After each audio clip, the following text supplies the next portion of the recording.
everyone. Welcome to another edition of Neighbor Watch. I'm Matt. I'm Abe.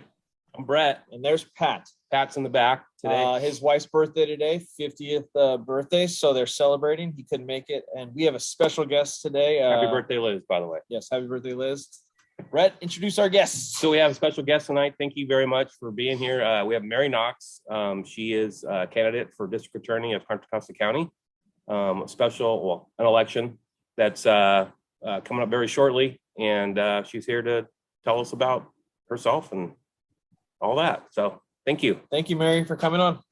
Great. Thank you guys so much for this opportunity. I'm Mary Knox. Was born and raised in Contra Costa County in a time when during the summer, we jumped on our bikes in the morning and played in the walnut orchards. And our one rule was to be home by the time the streetlights came on. Those are the days. And I feel very fortunate to have been raised in such a positive, healthy county that had so many opportunities for us. And I was actually the first freshman class at Northgate High School.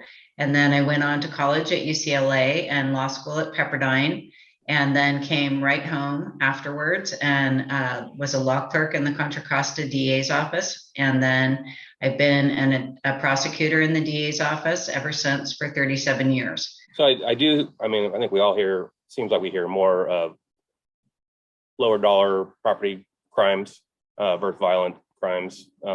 Catalytic converters is whatever reason, a really big thing. And it is. And shoplifting. And we know that there was a law that went into effect a couple of years ago in California that raised the dollar amount to from I guess $250 to $950. So it seems like property crime's gone up. Because maybe criminal types aren't as worried about being arrested. I don't know if I'm right or wrong on that, but what can be done about all of that? So Proposition 47 was passed, and everyone, I'm sure when we all got our ballot statements and read, safe neighborhoods and schools, that sounds great. I'll vote for that. But that's what created that $950 felony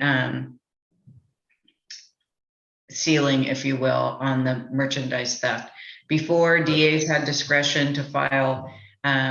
It's just a really sad fact of life that people who are engaged in property crimes, there's very much a recidivist flavor to that, and people stealing to fuel a drug habit.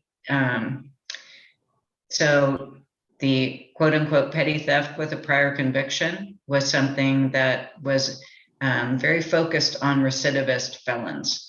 And that removed that tool from the prosecutor's tool belt, if you will. But one really significant issue that has arisen with the current DA, she now has a policy that we are not allowed to file misdemeanor property offenses when the merchandise stolen is less than $300. And you can do that 3 times in a single year. But when you think about the fact that no one's arrested and there's no way to keep track of this 3 times a year. So the merchants now know that $300 is a lot of merchandise. You can waltz out of Safeway with a 6-pack of Rombauer Chardonnay and there's nothing happens. So the criminals are very aware of this. Quite frankly, the organized retail theft is attracting crime into Contra Costa, which never happened in the past.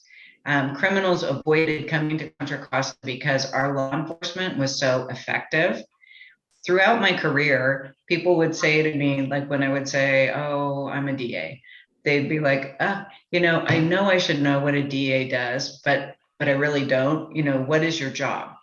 And I think that came from, we were all kind of spoiled because the DAs, the sheriffs, and the police chiefs were all so collaborative and focused on law enforcement here. No one needed to know what the DA did. But quite frankly, since I've been campaigning since last July, everybody knows what the DA does now because the DA is not doing her job. There you go. So So The election is June 7th. Correct. What do you want undecided voters to know about you? That I will bring 37 years of experience to doing the job of the district attorney. I feel like I've been in training for this job for 37 years. And I'm one huge focus of my career has been on enforcing victims' rights. And when we are not charging people with crimes, there is this massive number of victims in this county. They have the constitutional right to restitution for what's been done, the wrongs that they have suffered, for the merchandise that has been stolen from them, from the catalytic converter. The replacing the Prius catalytic converter costs $2,500. And like on a larger, like on a truck, it's $6,000. And when people are out cutting the converters off of 15 cars a night, there are just thousands of victims here who will never receive restitution, and they have the constitutional right to have their voices heard in a criminal court. We are denying victims their constitutional rights by not enforcing our laws. And we've just created attracting crime to Contra Costa. Everyone has seen it happen. The looting of Walnut Creek in 2020, 61 stores were hit in one day with over $5 million in damage and in property loss. And that does not include the stores that were hit the same day in Pleasant Hill. The Best Buy, it's shocking. I think if you asked anyone in Contra Costa County 5 years ago, if they would take a bet that our stores would be being looted, like people would be like, oh no, I'm going to bet. I'm taking that bet. Yeah. But everything has essentially changed now. And then everyone saw how it all played out in Broadway Plaza in November of 2021, when 80 cars descended into Contra Costa County. They all left their cars running, parked in front of Nordstrom. And at 8:45 p.m., all organized on social media, and they all hit that store at the same time because the store was about to close, and they all knew what they were going there to steal. Not a lot of sympathy here, but picked the Gucci boutique clean. It was all clearly, they were all working in concert with each other. A knife was drawn on one of the clerks in Nordstrom. One of the clerks was bear sprayed in the face, and another one took a running kick to the head that leveled him. They were terrorized in that store. So we have to reverse the trajectory of how this is the lawlessness now in Contra Costa, and just restore public safety by just quite simply enforcing our laws and holding people accountable who choose to commit crimes and protecting victims' rights. Yes. Very good. Excellent. And really important that everyone, all the voters understand there is no November general election for the DA and for the sheriff. Both races, there are only two candidates, and a simple majority will elect your next DA and your next sheriff on June 7th. So your vote is crucial. So that is either by mail-in ballot or in person? Correct. Right. Okay. Yeah, I got a ballot. Yeah, I got one. But All right. I do in person. It's June fun. 7th. Get a little sticker. If you with the way things are, I voted. then vote. June 7th coming up. Yeah. Just a couple weeks away.